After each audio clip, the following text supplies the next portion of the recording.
up, everybody? I'm back with another Quentin Movie Reviews. Today we're going to be reviewing the film Her. Her is a Spike Jonze love story starring Joaquin Phoenix, Rooney Mara, Amy Adams, Olivia Wilde, Chris Pratt, and Scarlett Johansson.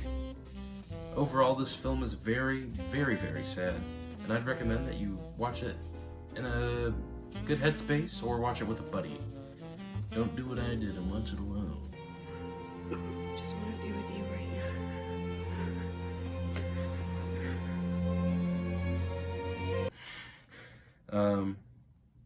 Set in Los Angeles in the slight future, Her follows Theodore, played by Joaquin Phoenix, a complex, soulful man who makes his living writing touching personal letters for other people. Heartbroken after the end of a long relationship, he becomes intrigued with a new operating system, which promises to be an intuitive and unique entity in its own right. Upon initiating it, he is delighted to meet Samantha, a bright female voice played by Scarlett Johansson, who is insightful, sensitive, and surprisingly funny. As her needs and desires grow in tandem to his own, their friendship deepens into an eventual love for each other. Now that is the main premise. Her is very much what it says, a love story. It gets that down very well. Now that we know the basic plot of the movie, let's go on with the characters. So, how are they in this movie? Well, honestly, the character work in this movie is fan-freaking-tastic. You feel attached to every character. Whether they're happy or sad, you feel that emotion with them throughout the movie. When they laugh, you laugh with them. When they cry, you cry with them. When they feel heartbroken, you feel it with them. It's very good about building these characters up to such a place where you almost feel like you know the person. While Her is sad, I'd also say it's very imaginative and funny. But yeah, Joaquin Phoenix knocks it out of the park. I believe he could have won an Oscar even for this movie. Look at that man. Mustache and all. Now Joaquin Phoenix is great, but so is Scarlett Johansson. She is able to convey so many complex emotions through just her voice. Everything she's saying, you can feel where it's coming from. Joaquin Phoenix and Scarlett Johansson knock it out of the park. Doesn't rely on action set pieces or anything. It's just fairly character driven, and there are some good special effects. That actually leads me into my next point: set design. Now, it's supposed to be the near future. So when you think near future, what do you think? Well, you think holograms and flying cars and all of that, but that's not the near future. We might not even get there.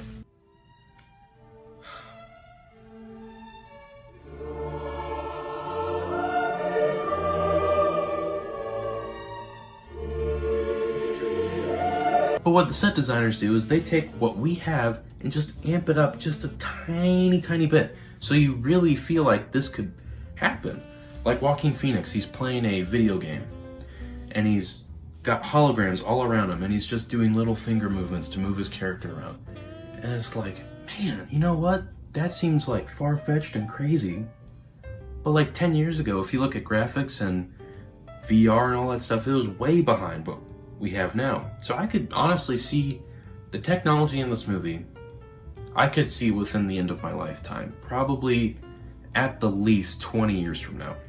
And the set design is so beautiful because the movie doesn't want to throw you off and make you go, oh, this is the future, why do I care about this? Like, oh man, what is this? What is this? It really just, it's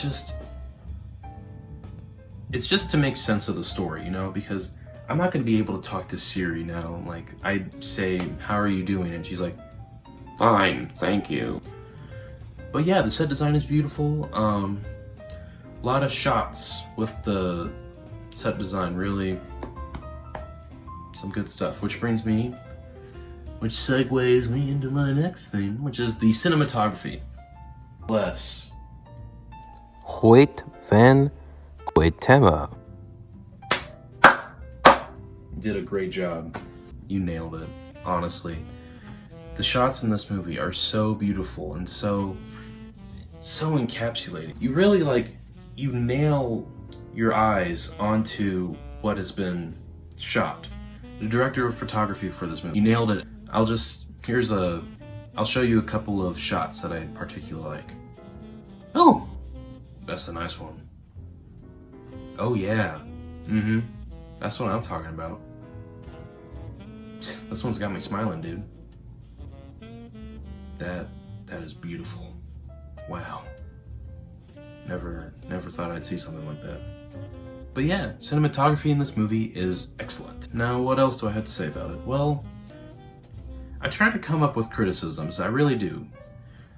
And I noticed that in my last review I didn't really have any criticisms, but honestly, I didn't say it in that review. But that's because that's my favorite movie of all time. Fantastic Mr. Fox can do no wrong. That movie is perfect. But as far as criticisms go for this movie, let's do a drum roll.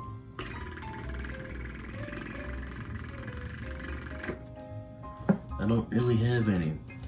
Honestly, this movie is, I'm more of an emotional watcher when it comes to movies. I don't really watch it and go, oh yeah, that doesn't make sense. If you think about it in the context, like, this is what that would do and that's what, no.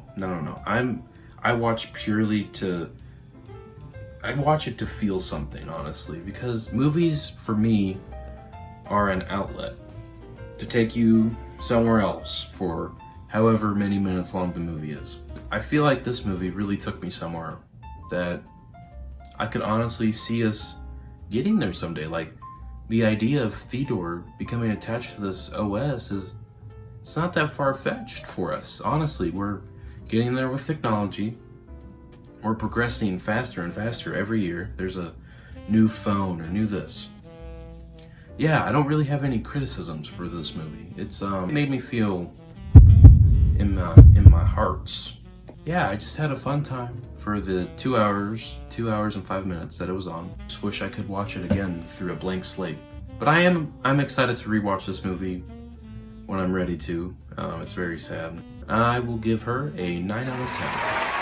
Honestly, I love this movie. It's really hard to imagine what it'd be like to have an OS system around you. It just, I don't know. I wondered what it'd be like for me.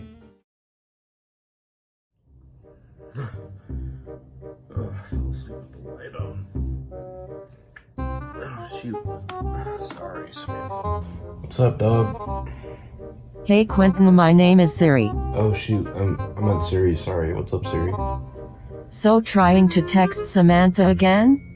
Dude, look, I meant to call you Siri. It's not my bad. It's my bad. I'm sorry.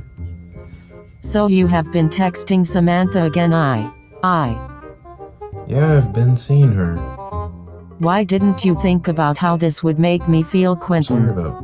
Well, You never think about me, Quentin. Only people wouldn't even want a relationship with you. Sorry, I'm a phone. You're a phone. I just told you. You don't have to remind me, jerk. We just watched the movie together, it could work. Yeah, I know we watched the movie together. Obviously. Shut up. Just shut up. Why do you have to always think about yourself and never about me? You don't have to act like this. Yes, I do, Quentin. I'm losing you. You're still my friend. For how much longer?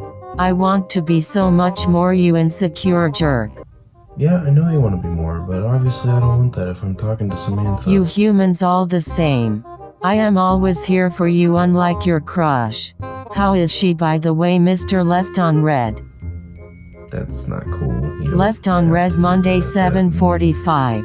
Left on Red like Tuesday 3:15. Left on Red Thursday 8:16. Unanswered call Friday. Unanswered FaceTime Saturday. Unanswered call Sunday. Unanswered call Sunday. Unanswered FaceTime Sunday. Wow.